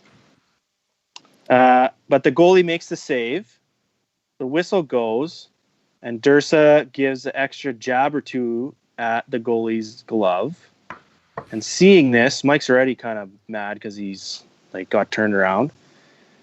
He comes in and he goes to push Mike out of the way and get him out of there because he's slashing at his goalie's hands. But in doing this, he cross-checks the player, cross-checks Dursa. The contact of the cross-check hits Dursa in the chin. The player is not injured. The guilty player made contact with his stick, not his gloves, to the opposing player's chin. SRD. A, minor for slashing to Dursa, minor for cross-checking to Mike. B, minor for slashing, major cross-check game misconduct to Mike. C, and this might be some of the refs you've dealt with, no slash and then let the cross-check go. Yeah. Or minor for slash and give him 2 for cross-checking and give him a 10. Oh, so we're talking, this is Hockey Canada. Yeah. 2 and 10. Which was a ruling that I just learned last week, as a matter of fact, from you. So I'm going to go with 2 and 10. Mr. Dursa? Keep in mind, you're must have like missed part of the trailing scenario, by, so you're I'm just trailing getting by caught a with a couple cross check here. in the chin. Yeah. He cross-checked you in the chin, in the face. Well, the part you missed, though, is you deserved it. Yeah, you did. You deserved something for You sure. deserved something. I don't deke, so the whole scenario is kind of thrown out of whack. I just go wide and that's it. But I don't know. I think it's just a 2-minute, but I don't know where You're the going 10 minor comes and in. minor, just even it up. Yeah, I don't know where the 10 comes in. So you're both wrong on this one. Oh boy. I must have missed part of the scenario. Mike, the 2 and the 10 was it was checking to the head, but that was for World Juniors and only certain leagues. Ah, okay. So in men's league hockey, that would be using the regular rule book and stuff. We wouldn't have a 2 plus 10 worldly, for that. is what you're saying. I'm too worldly when it comes to this. Yeah. So in this one here, there's very specific wording under cross-checking that if you cross-check someone above the height of their shoulders, which would be neck, chin, face, head, you're getting a major and a subsequent game misconduct. So if you're going to cross-check someone, keep it chest down. That's my advice. All right. Thanks. Right? I'm learning a lot. Because Mike's one nasty player to play against. Mike's jabbing at the glove. He's not doing something he's supposed to be doing. I don't expect defensemen to do nothing. Yeah. Like I know they're going to want to move him out of there and get him out of there. What I would always say to guys too is, you want to move him out of there and get him out of there. Put your hands together on your stick, and then give him that shot. Like you got 2 hands together. Yeah. So now we're not getting the stick in there. So you might not even pick up anything if you do that. But if you got your hands apart and you give him like the good solid cross check, it's a lot harder to not call. I am going to be so nasty to play against when we're back. But in this case, you cross checked him and you caught him in the chin. Like even though he wasn't injured and even though he wasn't bleeding or anything, it's very specific that if you cross check someone in above the shoulders, neck, chin, or head, you're getting a major and you're done for the day. 5 in a game. And depending on how bad it was, we could go to that match penalty too. Now, the one I described doesn't really sound like one. Yeah. Because it sounds kind of like maybe you were trying to just push him out of there and you kind of rode up and you caught him in the chin. Oilers you did catch him in the chin. Oilerslive Cup rules, I'd probably just get a penalty shot. Yeah, that's all you get. And I'd be awarded the penalty shot because you make it count, sucker. Yeah. All right. So Bob the goalie said Holmstrom. guy for Detroit was Thomas Holmstrom. Yeah. And I don't remember Holmstrom ever seeing the cross check like barrage that Smitty faced. That I don't know anybody in history that would stand in front of the net like Ryan would and just take the battery of lumber to the back that he took over the course of his career. It was amazing actually how resilient he was and I don't think Smitty missed too many man games due to injury really. You got to go back. You can go back and watch that game. Just if you're on Telus or whatever, you can go back and watch that game. You would have it was Smitty was outstanding. All right, we got time for one more. Brett, if you got another one. One more? Yeah. Oh, I got a few more, so I'll... Oh, I think we probably got time for one or two. We got 5 minutes left. Okay, I'll pick one, and I can save them for next time. Yeah, save them. I'm. By the way, it's like 20-10 for me right now. I got 2 chirps for you too. They're pretty terrible, but we got to do 2 chirps. Cat. Okay, I have got it. Before you go into SRD, there. What have you ever yourself chirped a player, or have one of your colleagues ever chirped a player? And if you have, what's the best ref to player chirp that you've ever heard? I don't know. You got to... I don't know. I don't have one on the top of my head. Think about it. Be prepared for next time. Next week, yeah. Okay, I'm going to write a note down. Yeah. Ref. Put it in the show notes. Hey, ref, those skates come with training wheels? Because, yes, I have said certain things back, and yes, colleagues definitely have said certain things back, but I gotta think of it first. You got to think of me. Right on. All right. Yeah, I'll give you this one. This one's kind of long, but we'll see. All right. I'm ready. So I got. Oh man, Mike, you're having a tough game. Okay, Mike. Jeez. This is what I wrote. Mike tackles Dursa because he Always. can't keep up to his speed. Oh, gee, I don't know about that. Have you seen how tall he is, man? We got a 2-minute holding penalty on delay for sure. Now maybe this is a little more like the real thing. Dursa gets up and hacks Mike across the back of the legs. Mike goes down. Dursa then lands a good heavy cross check on his lower back. Yeah. The players are then separated. Okay. So we have 2 minutes holding to Mike, 2 minutes for slashing, and 2 minutes for cross checking to Dursa. Okay. Okay. So now here's my question, and this one's not really multiple choice. You got to explain to me who's in the box and for how long. And in this example, Mike's team does not score on a power play, and there's no whistle until 2 minutes and 10 seconds later, once we start again. Okay. So Okay. let's get this straight here. So I'm skating behind Dursa. I tackle him Because he's so fast. because he's so fast. This is like a true work of fiction happening here. Okay, and then next, what does Dursa do next? Then He got up. He's mad. He slashed you in the back of the legs. You fell down, and then he cross-checked you in the back really hard. in the back. And so you're giving me a holding call and him a slashing and a cross-checking call. Yeah. So he's taken 2 minors for 4 minutes total, and you just 2 minutes. And so now you're saying that, and then they play the next after the whistle. The play goes on for 2 minutes and 5 seconds before a goal is scored. Before another whistle. Or before another goals. whistle. No goals are scored. So I want to know who's in the box, how many people are in the box, and I want to know how long or when guys are coming out of the box. Okay. You want to? And this is going to the cancellation of penalties and stuff, and this is the most common and the most simple one. And I've had a lot of people not understand it. So I'm in the box for another minute 55.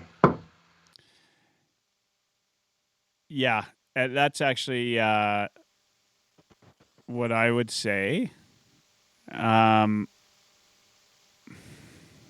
this is the challenge part that I have. Like that. Okay, so I believe that Mike has to serve. They're back-to-back penalties, so 4 minutes, and I would also have to serve 2. And so the cancellation of penalties for those first 2 would say that we are 4-on-4, and then I come out of the box and it's 5-on-4 at 2 minutes. No, that's not happening. No.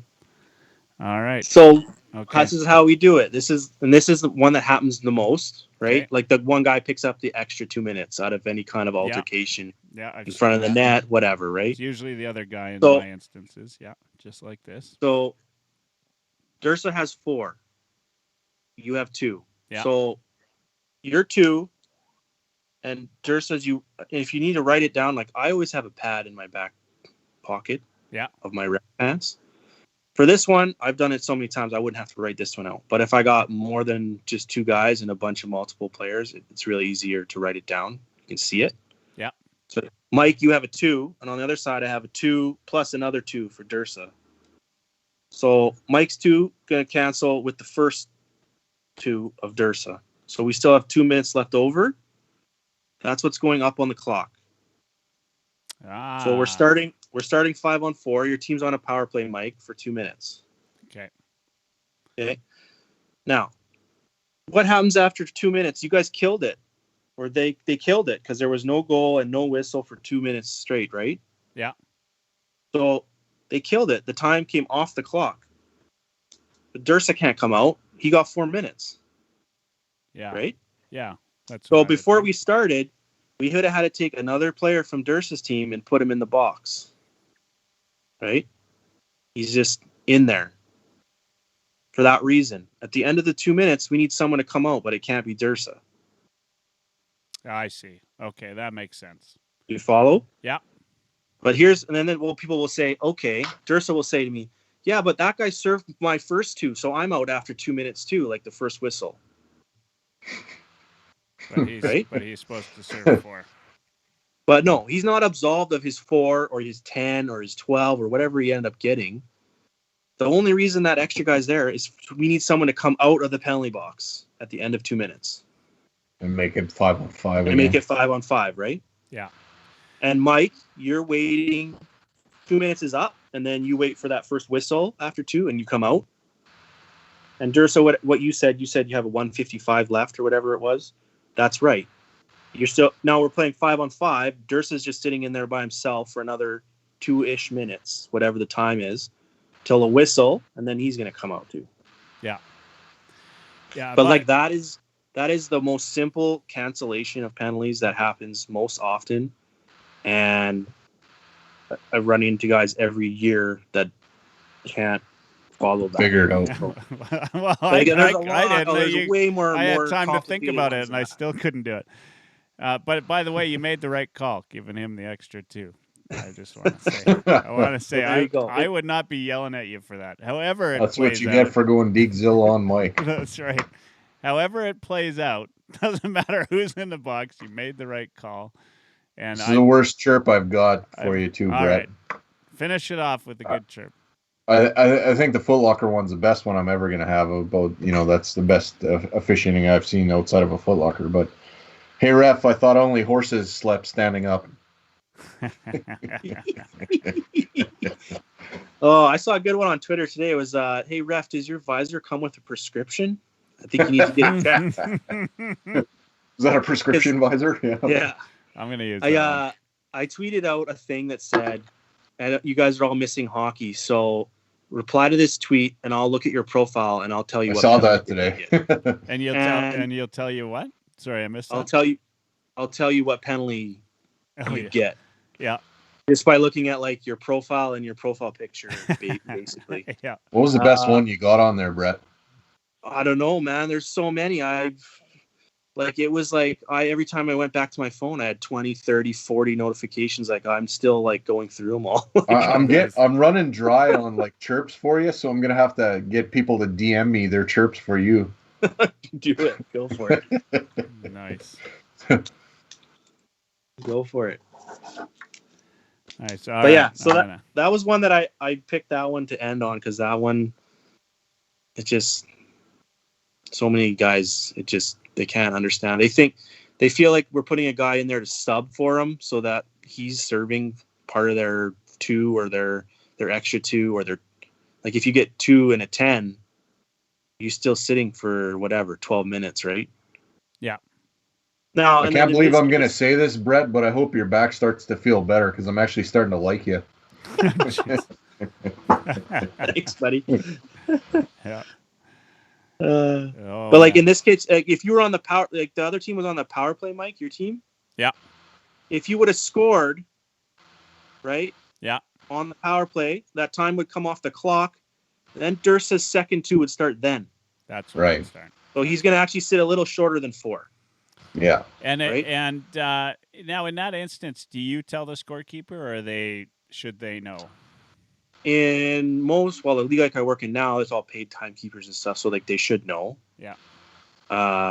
Back in minor hockey days, if you're doing good leagues, they had paid timekeepers. They should know. When you were doing federation and house league, you had to really hold everyone's hand.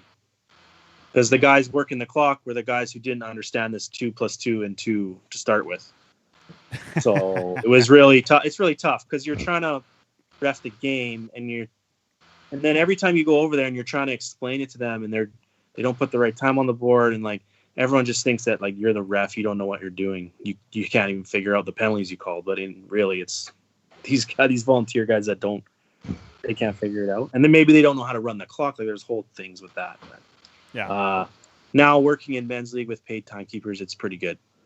Yeah. They know how to do most of those things. Mike's team scores, the next 2 minutes starts right away. Yeah. Yeah. As soon as that power play time comes off the clock, that's when your second 2 would start. Or if you had 2 + 10, same thing. And I That's am when your 10 lethal. would start. I am lethal on the power play, Mike.